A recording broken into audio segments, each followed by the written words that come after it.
to another episode of Podcast on Fifth Ave. We're quickly approaching the end of the month of June, and there has still been no progress made in extending, re-signing Evgeni Malkin or Kris Letang, and people are starting to panic a little bit. I know that on Monday or Tuesday, beginning of the week, people on Twitter were really getting up in arms, and Penguins management is starting to sort of speak out on it. I know that there was stuff floating around out there about stuff that Ron Hextall said and Brian Burke spoke on Sportsnet, and it's definitely, regardless of speculation, exaggeration, people just being in their feelings, it isn't a positive sign that there is virtually no headway being made in signing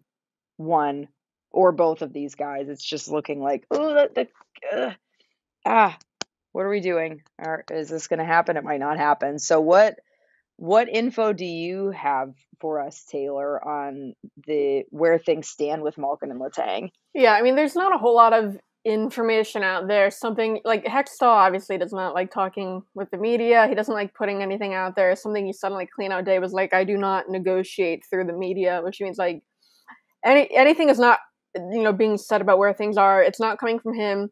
And he has an agreement with at least Letang, I assume Malkin, that like they won't put anything out there either. So it's really hard to get any information. But yeah, we're recording this Wednesday. Free agency opens in 2 weeks, so you'd think, if it's going to get done, it's going to get done within these next 2 weeks, because if they do actually make it to that period where they can start talking to other teams, I don't know how likely it is that they're going to be back. But I mean, so Brian Burke, he did talk on he used to work for Sportsnet, so he's close to, the Sportsnet guys, and he went on, their podcast, and he at least gave a little bit. He said that, they do still want both players back. He said, I want everyone to emphatically know that they are still talking with both Letang and Malkin, trying to get something done. Obviously the issue is the term and cap space. I mean, the salary cap, it has to make sense. Both those areas. Penguins, they have 9 forwards, 6 defensemen, and 1 goalie under contract with, around like $23 million in cap space. Not a whole lot of wiggle room. You figure they might make a trade to unload, to shed some salary, make it easier to find these guys. I did hear that, front office is talking about Pettersson, which makes sense given like the depth at left D. Pettersson makes $4 million. Pio Joseph, he's a restricted free agent, but he's someone who could come up and definitely be cheaper. Yeah, for sure. There are ways to free up cap space. Now, I mean, something I thought was interesting that Burke said was, given where things are with the salary cap, it's kind of difficult to negotiate with both equally at the same time, because you don't know. What needs to happen is one needs to sign, and then you know where things stand cap-wise, and then you sign the other.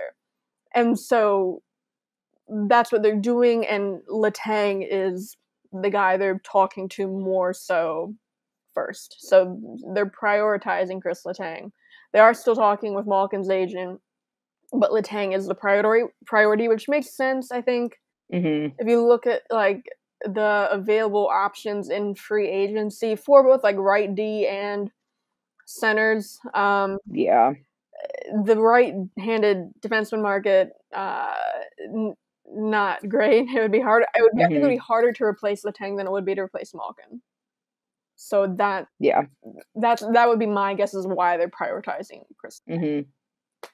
Yeah, there are so many different things that they'd have to take into account, and it again, it's not encouraging that there still hasn't been they haven't reached a deal, but it is at least good to know that they're prioritizing Letang, because I think that the general consensus, even before, was it seems like replacing Letang and what he brings to the table would just be way more difficult than replacing Malkin. And that's not to downplay Malkin and what he can do and what he's done for the team, but in general, Kris Letang's ability would just be hard to replicate, and that's a first pairing defenseman. Like you're not going to just like pull another guy from within the lineup that the Penguins have right now and just place him on the first line and expect that to go swimmingly. And like you said, the market, not great. So hopefully they can reach some type of agreement with him, and then if possible, maybe do the same with Malkin. But the likelihood of them potentially signing neither of them is probably just as good, if not a little bit better, than them signing both or one of them. So what does that mean? If what do the Penguins have to do, or what do they have to be looking for in the free agent market to supplement that if they lose both of these guys? Yeah, I think, in either case, especially Letang, I think, I know fans, they're salary cap space, you can't afford to pay him whatever. I think Letang, if you look at what, defensemen are getting, you can probably expect around like $9 million. So Letang probably due for a raise, just given what he brings.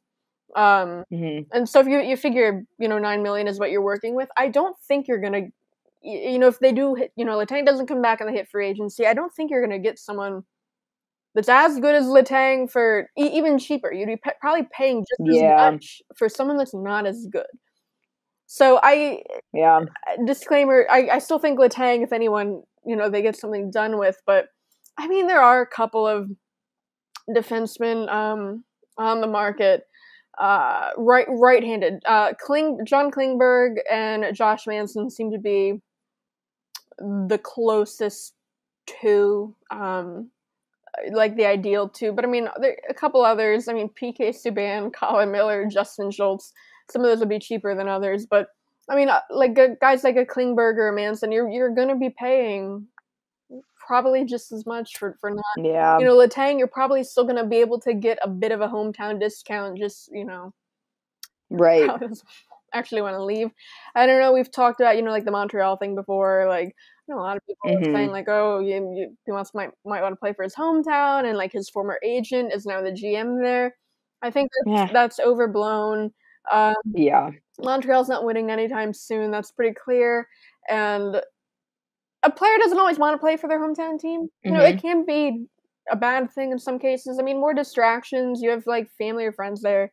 Can you get me tickets, that kind of stuff. And especially, I think, playing in a Canadian market, a lot more pressure. And then also, even like, step up from that, a French-Canadian player playing in Montreal, a whole lot more pressure. So I don't know if... Yeah. I don't see what Letang would get out of it, other than being able to... Yeah, and that's just, I don't know. I think that's all speculation. Again, like people were saying that about Brian Rust in Detroit. Right. Like, he may want to go there because hometown, and then he ended up signing here for less money than he probably would have made in Detroit. And maybe some guys do have this burning desire to play for the team that they grew up around. But I have a feeling more often than not, guys just want to be in a solid town where they have a really good chance to win and get paid fairly to do it. And Montreal, no, they're not. Them being in the Cup Finals was a fluke, and it just doesn't seem like Letang would even have any desire to do that. But who knows? I mean, you mentioned like Brian Rust. Everyone was like, oh yeah, Detroit definitely the front runner if he doesn't re-sign here. Probably because Detroit, obviously rebuilding team, they had a lot of cap space, so they definitely could have given Brian Rust more money. And I did ask like Brian Rust after he signed, like, did you ever seriously consider hitting free agency? Because he did definitely take less, and he was like not even a thought. To come back here. So I think a lot of people are trying to guess what are in these guys' heads, and no one knows. And so I mean, just to touch on like the centers who are available, because if Malkin goes, the second line center is not someone in house. Jeff Carter's not going to be your second line center, or Teddy Bluger. They have to be a free agency.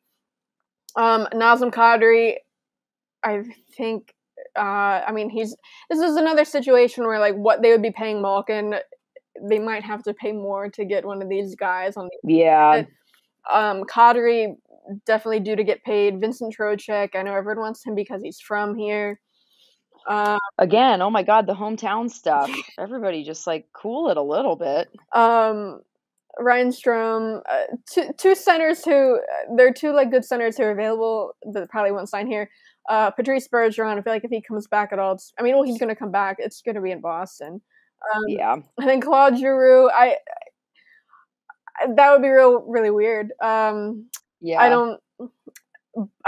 don't see Claude Giroux coming to Pittsburgh. And I know, like, the thought is, if Malkin does hit free agency, a lot of people are talking about the Capitals because of Nicholas Backstrom, his surgery. The surgery he had isn't one that is really easy for NHL players to come back from. It hasn't really happened too often, and when it has, it's really been it's a very long recovery, and they typically don't play for very long after. So Dang. Baxter might be done. That's why I think, like, people talking like Malkin to the Capitals. I don't see that happening either. I think that's hopefully not. I don't know. I mean, what, like Fleury when the Capitals wanted to get him in a trade. Yeah, he said no. It would be too weird. I don't know. I feel like, again, it's hard to get into Malkin's head or any of these guys' heads, but yeah, I don't know. If you had to ask, I think both come back and they make the money work by trading Pettersson or something like that. I hope you're right, because it would be weird to see either of them play somewhere else, and it seems like poor cap management to have to try to fit a similar caliber player under the cap by, it just doesn't seem like it would make sense to get rid of them to pay somebody else as much, if not more. But I hope you're right. I feel like they both want to be here, and oh gosh, I guess we'll see. We have a couple weeks so before free agency starts, so we can just hopefully ride it out and get some good news there. But why don't we take a quick break, and we will be right back.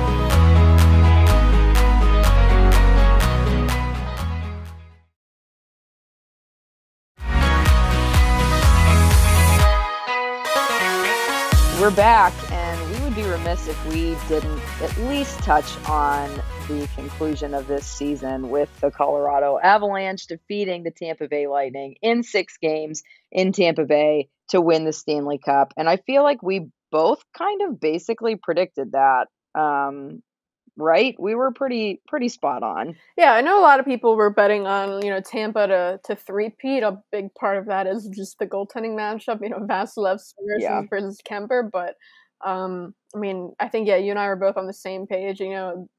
Definitely Tampa wins the goaltending matchup, but the rest of Colorado just so strong. There's no way they lose this, and you're right. We were right, yeah. And Cale Makar won the Conn Smythe, very, very well deserved. And it was just, with the exception of officiating being, pretty dang spotty at times on both sides. Honestly, it was just bad overall. It was a really fun series to watch. It was the speed and the talent on that Avs team, and Tampa Bay just kind of hung in there until the very end when they, kind of let it get away from them. But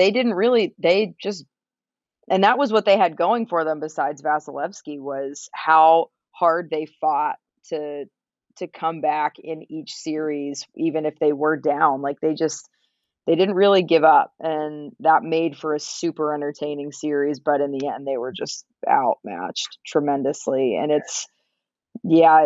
it's always exciting when the most talented team wins the cup, and that definitely doesn't happen all the time. And Colorado deserved it and then some, because they're just so freaking good. And it ended up being a lot of fun. It was really good hockey, and I was like mildly disappointed it didn't go to 7 games, because it would have been great to have just one bonus game of hockey. But I also was glad that the Avs clinched it in Tampa because yeah, it was just good to see them close it out, and I was rooting for them, and it was just so fun. Yeah, I mean, Cam Makar, unreal. Unanimous voting for the Conn Smythe too. That's just very rare. But yeah, far and above the best player. I think Nathan McKinnon was almost unanimously the number 2. He had a great series too. I know a lot of people voted for like Vasilevsky for like the third in there because you get 3 picks. Okay. A lot of people did vote for Vasilevsky like third. Which, I mean, he did have a great series too, I think, other than, the 7-0 game. But again, we talked about it at the time. Yep. That wasn't on him, but it's, hard to... A losing goalie can win a losing player, usually a goalie can win the Conn Smythe. I mean, like Ron Hextall did it when he was with the Flyers, but Vasilevsky, when he lets in 7 goals, regardless of whose fault it was, he's not going to win the Conn Smythe. But yeah, he still had a great series. Did you see Kucherov the last 30 seconds of the game? That was crazy. Yep. I mean, that was wild. For people who didn't see, so he broke a stick. 30 seconds left. Tampa's down by 1. They're trying to tie it. Kucherov's on the ice. This is when there was the icing that the non-icing people thought it was going to be icing. So I don't know if everyone was. It seemed like there was confusion. Not everyone was playing like they thought play was going to continue, and I think that goes with the equipment managers too, because Kucherov broke a stick. He went over the. I mean, you watch you see it a lot with the Penguins. Like John Taglianetti, he's like the guy who stands by the sticks, and if a Penguins player breaks their sticks, it's like it's like the muscle memory, where. That guy is on the rack and he has it. I mean, when Crosby broke the stick, he grabbed it right away. Crosby, got it from the bench and scored. Two seasons ago. I think they were wearing the reverse retro jerseys, so it would have been 2 years ago. Yeah, that's how I remembered. Yeah, it happened in the white jerseys. But Kucherov, he broke a stick. He gets to the bench. The icing wasn't called, so play continues, and he's trying to get the stick. The equipment guy didn't have it ready. And you see him getting frustrated, and he takes off his gloves and throw them at the equipment guy, essentially taking himself out of the game, because not only does he not have a stick, he doesn't have gloves. No, he doesn't have gloves. He can't go back there, even if he had just waited a second or two, the equipment guy would have had the... But by then, he's still far out of the play, so, I don't know. You do kind of feel bad for, the equipment guy, too, because... There was some confusion with the icing, but seeing Kucherov react that way, you're seeing a lot of the Tampa guys become the villains, Crazy. Yeah, because there was some. Didn't Steven Stamkos do something? Was it Game 6? I feel like there was something that was going around on Twitter that he It was the game 5 because what game was it when Colorado won in overtime? But no one saw. Yeah, game 5. I think is what you're talking about. 4. Yeah. Force. Yeah. Anyway, the Colorado scored in overtime, but a lot of people didn't see the puck go in. But it was wedged up top of in the corner of the net, and he tried to take it out of the net and hide it. So people didn't. But I mean, everyone obviously ended up seeing the puck go in, Yeah. he tried to hide it. Oh goodness. Honestly, first of all, I love so back when this used to be on NBC, you'd get 5 minutes into the celebration and you'd have to change your channel. They'd send it over to the NHL network. NBC could not be bothered to show too much of the celebration. Yeah. ESPN did do a good job. They stayed with it for an hour. And there was there's that at least, yeah. But my favorite part of the first of all, they dented it right away. Oh my god, my heart stopped when I saw that. Yeah, Abe Kubel, to just the show, because he came from the Flyers. Don't let the Flyers anywhere near the cup. But no, it's they don't know what to do with it. He was holding it and he was skating over to take the picture, and he fell and dropped it. It didn't fall that far, but it dented the rim around the bottom, which I guess is, so that's not really, the cup gets dented all the time, but the bottom that he did dent, the base, does get replaced every year regardless, so it's not like he dented something. Yeah. But that was funny. But I liked Nathan MacKinnon could like not stop talking about Crosby. Which was heartwarming, beautiful. Yeah, like, oh my God. Was it he's talking to Emily Kaplan immediately after, and Cogliano skated up to him and was like 87, 87, and then skated away, and Emily Kaplan's like, what was that about? And Nathan MacKinnon, he was like, my hotel room last night was 1787, and he's like, we knew we were gonna win then because, you know, Crosby, we all love Crosby, you know, gave him a little extra luck. I thought that was so incredible. He just wins the cup, and like it's like the second question he's talking about how much he loves Sidney Crosby.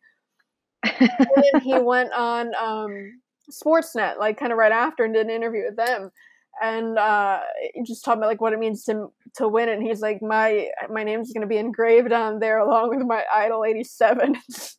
Oh my God, incredible. For a minute.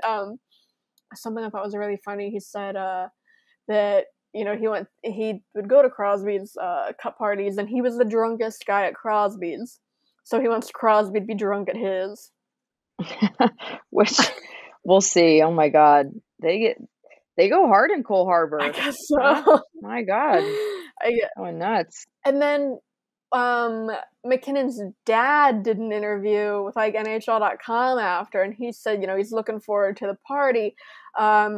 Because he went to the party at, you know, Troy Crosby's house, you know, Crosby's parents' house, and he said, you know, the first person he's inviting is Troy Crosby. So it just runs in the family. But I think that's so funny that MacKinnon wins the cup, and it's like it felt like all talking about Crosby, Sidney Crosby. Amazing! It's so wholesome, and what a love story for the ages. It's incredible. Oh my God. One other thing league-wide, so they announced the Hall of Fame class for 2022. Taylor, can you give us some insight on who's on that bill? Yeah, so very Canuck heavy. Both Sedin brothers and Roberto Luongo. So cool to see all of them go in together. I think people expected, at least the Sedin twins. Daniel Alfredsson gets in. That's it for the NHL or the men. On the builder side, it's Herb Carnegie, you know, one of the first black players in the game. So cool to see him get in, very long overdue. And then the women, Rika Salonen, she's Finnish, you know, one of the greatest Finnish women's players ever. And so this is the first time that a woman outside of North America has been inducted into the Hockey Hall of Fame. Okay. So that's really cool. Very cool. I mean, probably one of the biggest snubs on the men's side is McGillney. I think he was like in his 9th year of eligibility. It's not like baseball where it expires. You know, in the MLB when they vote, it's like if you don't get in within a certain number of years of eligibility, you're just out forever. It's not like that in hockey, at least. So I think McGillney will get in eventually. Rod Brindamore, I know people were upset about him. Some people, Sergei Gonchar, I feel like Sergei Gonchar, Rod Brindamore, maybe within the coming years. But I mean, my biggest issue is on the women's side. So the men, they can do 4 per year, right? The women, first of all, women have only been getting into the Hockey Hall of Fame since 2010. And they have a limit of 2 per year. Completely arbitrary. But they don't use it. Like, the men typically they use all 4 of those spots. The women, so what, this is 12 years now that, you know, women have been allowed in the Hockey Hall of Fame. They've only used all 2 spots in 1 year, one time, the first year. Who's voting on this? Right? Like, there's 18 voters, and you have to get like 14 of the 18 to agree to get them in. I believe there are only 2 women on the panel. I feel like if you can't get 14 of the 18 to agree on some of these picks, then maybe the problem is not with the talent pool, it's with the voters. Like, I don't know, maybe get more women on the panel, or at least people that have experience covering women's hockey, because I think couldn't hurt. One of the biggest outrages, I mean, at least on the women's side, Caroline Ouellette, third in scoring, I believe, all time for Team Canada. She has 4 Olympic golds, 6 World Championship golds. Like she's one of the greatest, Canadian women's players of all time. Definitely deserving. This was her first year of eligibility. I believe she'll get in at some point here, but yeah, still ridiculous. Salonen definitely deserving. Like Rika Salonen, yeah, she should go in. But use that other spot on Caroline Ouellette, or like Jennifer Botterill. I think people thought she was going to get in, a couple of years ago that she's been eligible, but it's just, I don't know what the problem is with the voters. I think if they can't find 2 women every year, they're definitely a couple of deserving women who it's like, how are they not getting in? It's crazy. Yeah, it's crazy. That's so dumb. The only thing that makes sense to me is so Salonen, she wants to get in. Caroline Ouellette, her wife is Julie Chu, who is one of the greatest American players of all time. This is also her first year of eligibility. I feel like she should get in at some point. The only way this will make sense is if Ouellette and Chu go in together next year. Salonen gets in. I don't know. Maybe they could have also put Jennifer Botterill, but Caroline Ouellette, Julie Chu going together, I think that would be great. Yeah. I don't know. It's a thing in cool moment. Women's hockey. A lot of that's not the only example of like the Canadian and U.S. women like marrying each other after they're done playing. Megan Duggan did it. Captain of Team USA. She married a Canadian woman. I think there's a couple others, but I don't know. I just think it's really cool. But yeah, it'd be cool if they go into the Hall of Fame together next year. Be awesome. They don't at least use 2 spots. If Caroline Ouellette, at least she doesn't get in, we riot, right? Yeah. Agree. Let's plan for it now, just in case. Storm the Hockey Hall of Fame. Yeah, that sounds great to me. Let's book it.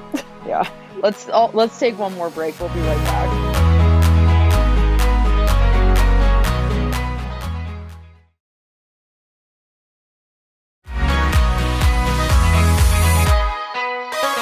And we're back. So just as this NHL season officially concluded, the Penguins are gearing up for their developmental camp, July 10th through the 14th, which is less than like 3 days after the draft. Yeah, it's a handful of days after the draft. So that's something exciting, but it's going to be a bit of a whirlwind. What are we looking at in terms of who we can expect to be there, what we can expect to see, what kinds of stuff we can hope to watch go down for that? Yeah, so it's going to be in Cranberry. It's all open to the public. If you look on DK Pittsburgh Sports, I mean, I have a story up with like the full schedule. It's, a 5-day event. I feel like it's not typically that long. The last day they do the scrimmage. They play for the Michelle Briere Cup, named after the Penguins rookie who died in the 70s. So that'll be cool to see. They take it a little bit seriously, like they want to win. Yeah. But as far as like prospects to watch for, right now there are 24 on the roster. They do sometimes add to it. 5 interesting ones that I'll be looking for. Because they signed a ton of undrafted free agents out of like college, junior, this season alone. For Corey Ioannowski out of Princeton, Jordan Frasca out of Kingston in the OHL, Ty Glover out of Western Michigan. Those are the forwards they signed. They signed goalie Taylor Gauthier out of Portland in the WHL, Colin Sawyer. He's the only defenseman they signed in for agency. All of them will be there. So this will be our first look at those 5 guys in person. That'll be really cool. A couple of AHL contracted players who they're under contract with Wilkes-Barre, but they're not technically Penguins prospects. A lot of times they can earn NHL deals with like the big club. There are a couple of them. Defenseman Chris Ortiz, who was here last year too. Defenseman Clay Hannes, who also he's coming from Portland in the WHL. Sam Hood, who was here last year, and Brooklyn Kamakov, coming from the QMJHL. He's a forward, and then goalie Tommy Napier, who has been in Wilkes-Barre the last 2 years. So couple of guys, fans might not know too well. So the Penguins, they had, the development camp last year. Not all of their 2021 draft picks made it to that. Tristan Burroughs, their second round pick, didn't make it. Daniel Latch, one of their seventh round picks, did make it last year. Both of them will be there this year. So exciting. First look at them. Tristan Burroughs, he did recently just transfer from Minnesota to Denver in college. Be interesting to talk with him about that. And then, every year they do typically invite undrafted free agents who, sometimes, usually at college, might be looking to leave college early, either this year or next year. So they do have two of those guys coming. Forward Max Assassin, who is 6'1", 181 pounds, left-handed shot, 9 goals, 13 assists in 37 games. He was a freshman last year. And Aiden Fulp, big right-handed shot defenseman. He's 22, 6'3", 210 pounds. 2 goals, 11 assists in 34 games last year. He was a sophomore, both of them coming from Western Michigan. So it'll be interesting to see if they can get contracts because, not a lot of depth in the system. So that's why they can keep going these free agents. So it'll be interesting to see if they get deals. The goalie's attending. So I mentioned Gauthier. Philip Lindbergh, it'll be interesting to see him just because he got hurt in November last year in Wilkes-Barre, his first pro season.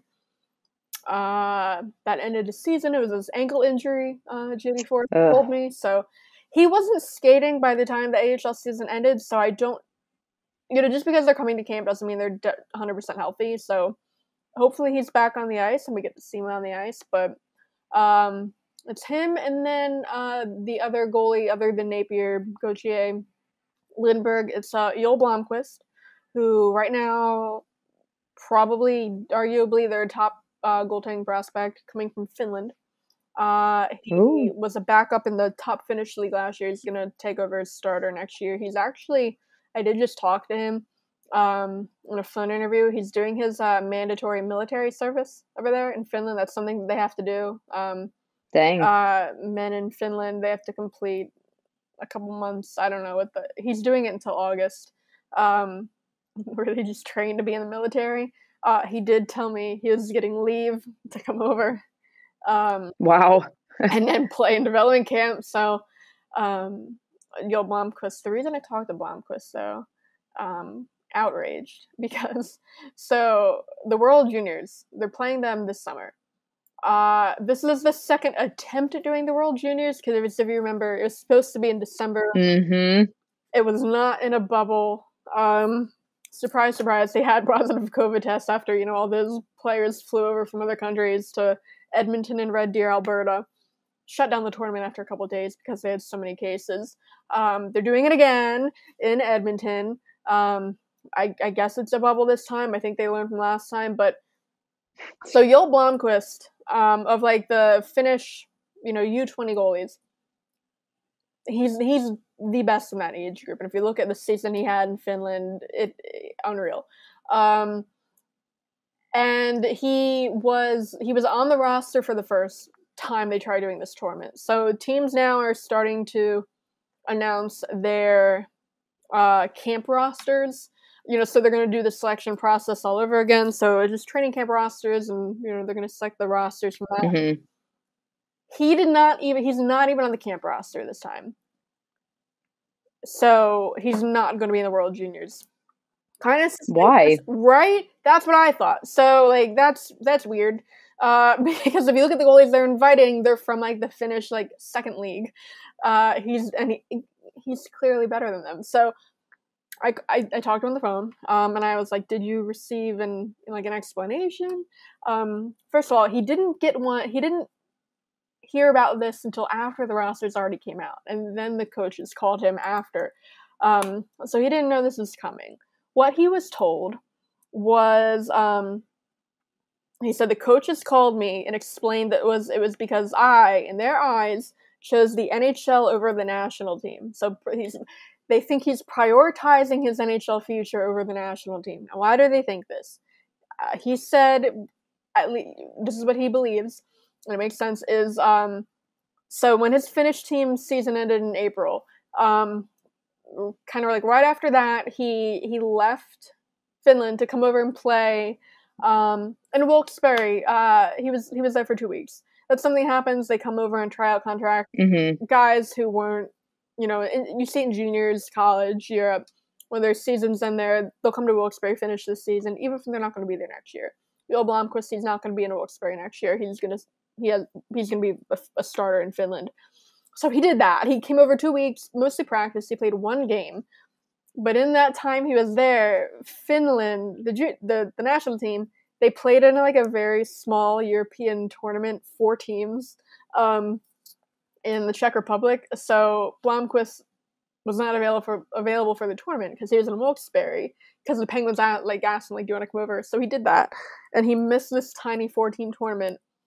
Wow. And the coaches are holding it against him and not letting him play for the World Junior team. So if they want to lose, that's so stupid. Fine. Right? He's your best goalie. I mean, they have. Oh my god, what a petty thing to do! Insane. I felt so bad for him. He sounded sad on the phone, but insane. Okay, if you want to lose, that's fine. I mean, they have a strong team otherwise, and there are capable goalie options, but they're leaving their best one at home. And I just can't fathom that. That's really stupid. Poor kid. And I mean, because he's 20, this is his last chance at playing the World Juniors. So that's that. This is how his career with the Finnish junior team ends. That's just so dumb. Right.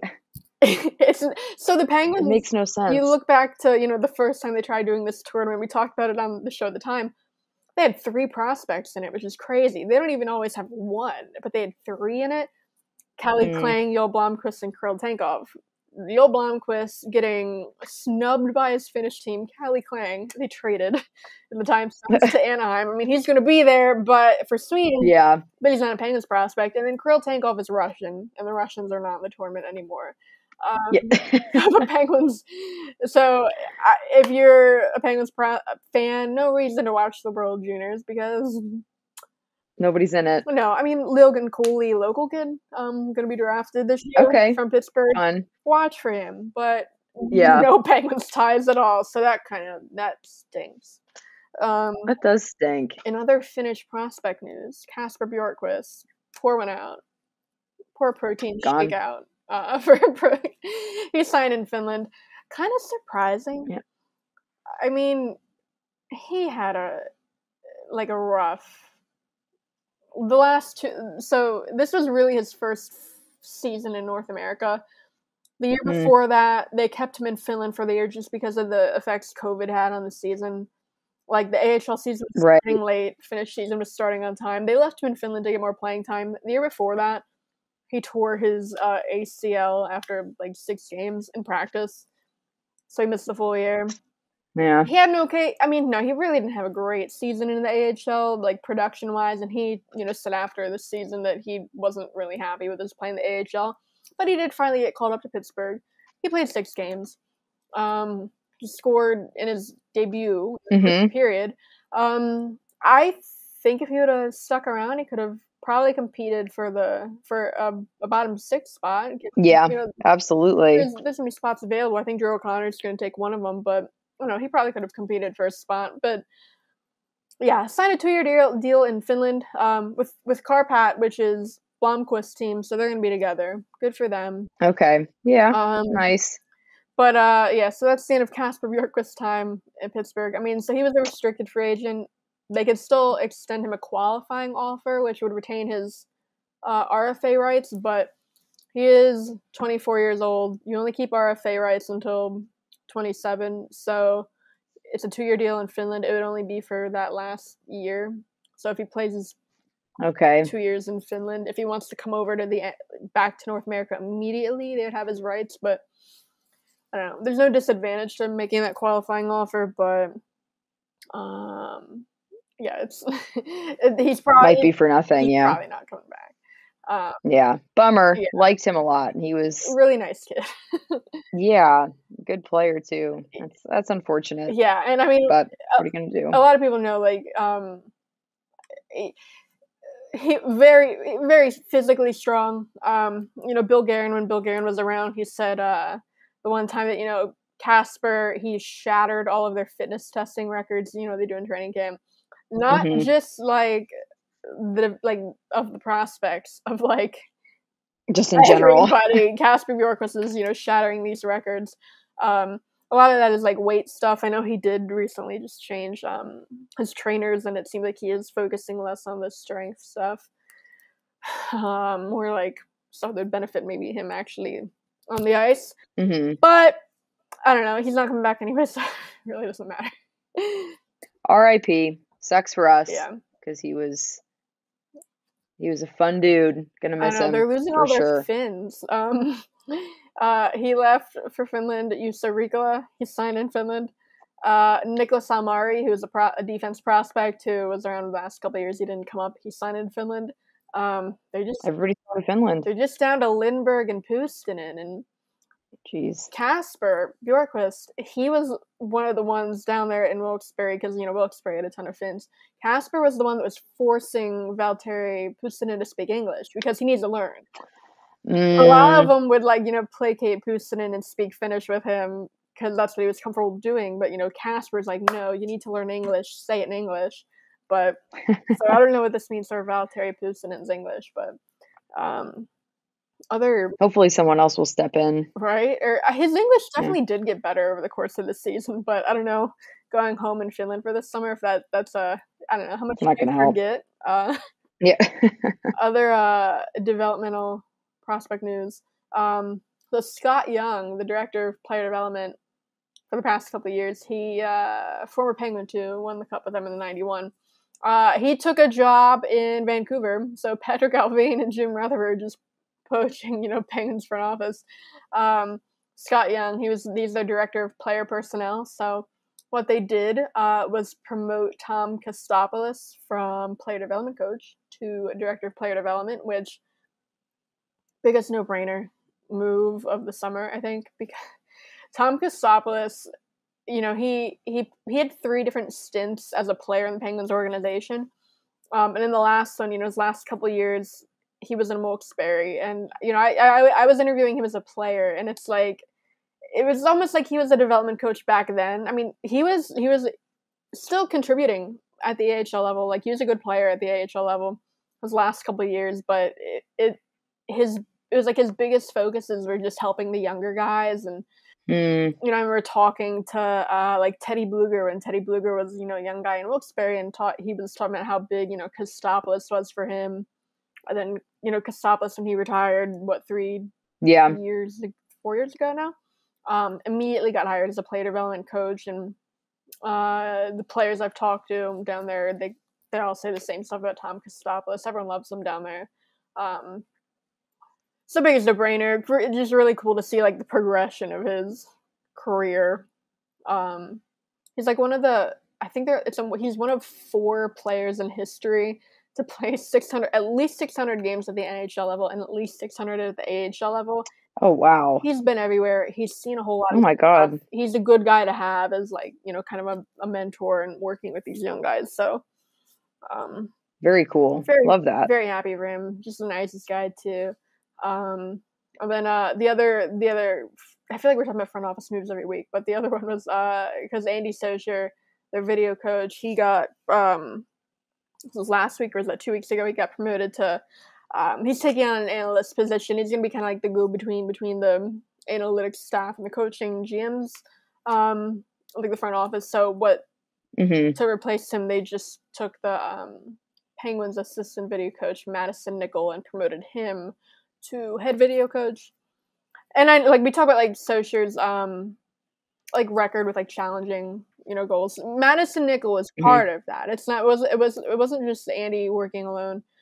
Madison Nickel was part of the team, helping to decide when to challenge. So that's not going to be lost. No, and my understanding is Andy Socher, his role, it's still going to allow him to do that during games. Maybe not. Yeah.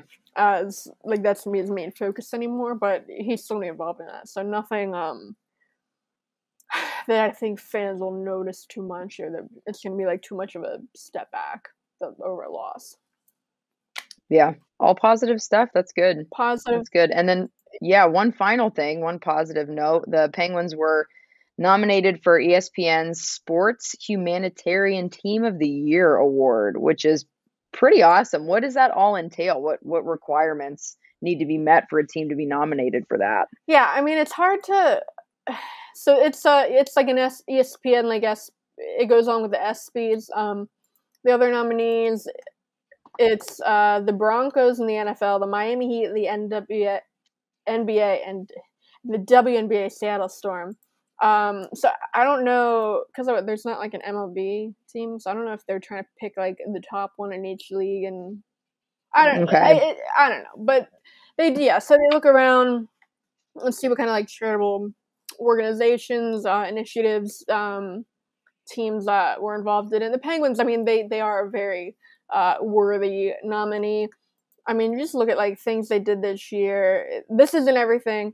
So I mean, last week alone, the Penguins Foundation, they distributed grants totaling almost $900,000 to different local organizations in the Pittsburgh area. Stuff like Children's Home of Pittsburgh, the Ryan Shazier Fund for Spinal Rehabilitation. A very like wide-ranging group of charities. Yeah. Several hockey organizations, including blind hockey, special hockey, sled hockey, warrior hockey. And then like throughout the year, but in April they had, hockey talks in support of mental health awareness.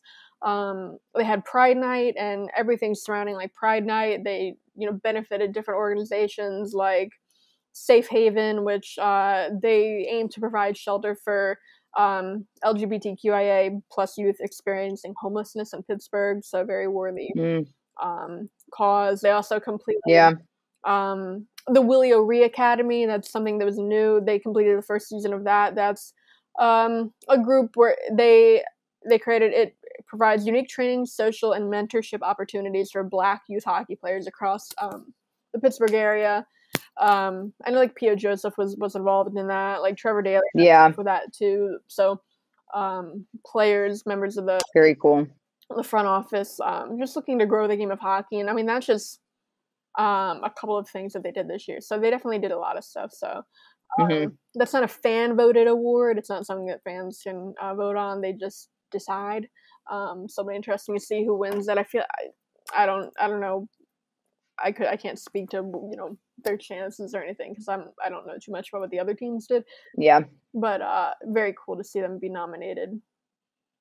Yeah, that's awesome. And it's really exciting to be part of a town with a team like that that's doing so much for the community and the sport, because they're really doing everything that they can to give and to give back and to make the sport itself open and safe for everybody. And that's awesome. Love that they're doing that and that they're being recognized for that, because that's definitely should not go unrewarded in some capacity. So it's good to see them getting some spotlight for that. Really, really cool stuff. Well, everybody, thank you so much for joining us for another episode of Podcast on Fifth Ave. Just a reminder, we drop new episodes every Thursday, so make sure you're subscribed so you never miss anything. We're on all podcast streaming platforms, and we're on YouTube as well. We'll see you next week for another episode.